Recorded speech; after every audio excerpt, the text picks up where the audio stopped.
আমার second camera চলে যাবে। নেওয়া হয়েছে? ও আচ্ছা আচ্ছা আচ্ছা, বুঝছি বুঝছি বুঝছি বুঝছি।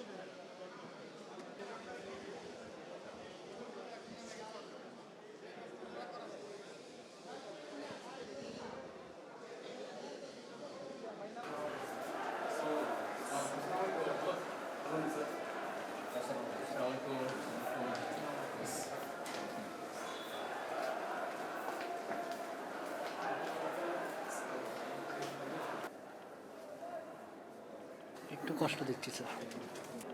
5ই আগস্ট নরসিংদী বাড়ি যাবে না নরসিংদী হ্যাঁ সিরিয়াসের বাড়ি নরসিংদী হয়ে গেছিল চানখান করলে সে শহীদে এবং আমাদের আজকে রেখে রেখে রেখে ভাই আরেক পিছনে সর কি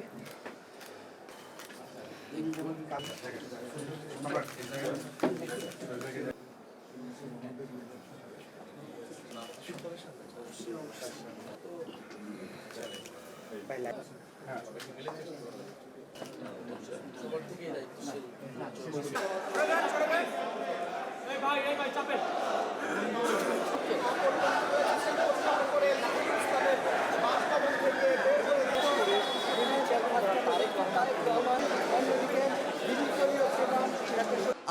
যখন থেকে নাহিদ ইসলাম আমাদের প্রতিবেশী হলেন তখন থেকে আমরা খুব খুশি হয়েছিলাম যে এত বড় নেতা ন্যাশনাল লেভেলের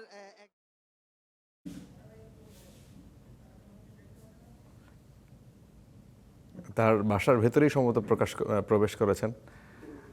তার সাথে বিএনপি একটু আগে জামায়াত আমিরের বাসায় যখন গিয়েছিলেন তখন সিনিয়র অন্যান্য নেতারাও ছিলেন সাথে।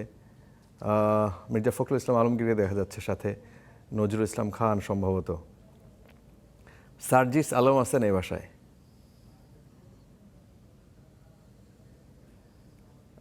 এনসিপির অন্য সদস্য সচিব আক্তার হোসেন তিনি আছেন, সার্জিস আলম, নাহিদ ইসলাম। এটা বাংলাদেশের রাজনীতিতে এটা একটা আমার মনে হয় উজ্জ্বলতম উদাহরণ হয়ে থাকবে। বিজয়ী দল, বিরোধী দল হিসেবে যারা সংসদে আসছে তাদের বাসায় যাচ্ছেন এবং তাদেরকে এই ধরনের শুভেচ্ছা বিনিময় করছেন। এটা তৃণমূলেও এক ধরনের প্রভাব ফেলবে বলে অনেকেই মনে করেন।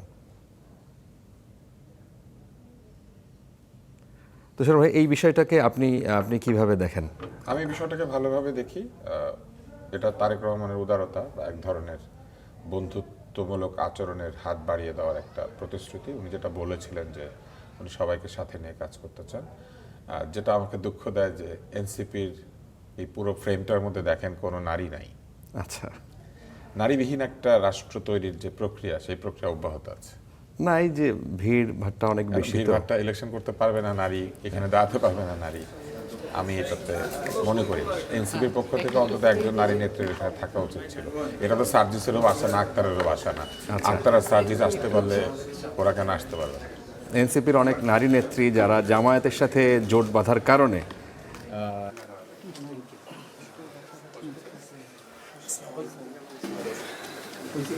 তাদের হয়ে কিছু যাও একটু স্যার বসছে, আমরা একটু বসার একটু প্রেস এরিয়াটা নিচ্ছি আমরা একটু। হ্যাঁ ভাই একটু ধাক্কা দিয়েন না আমাকে প্লিজ, ধাক্কা দিয়েন না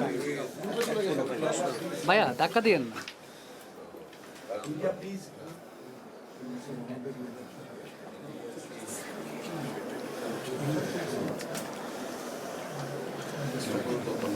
ভাইয়া প্লিজ,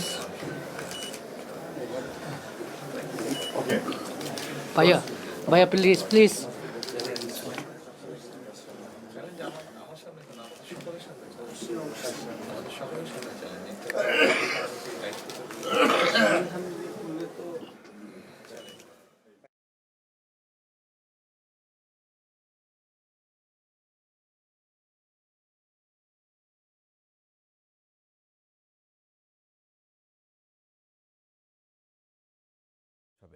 খালেদ ভাই কি মনে করেন?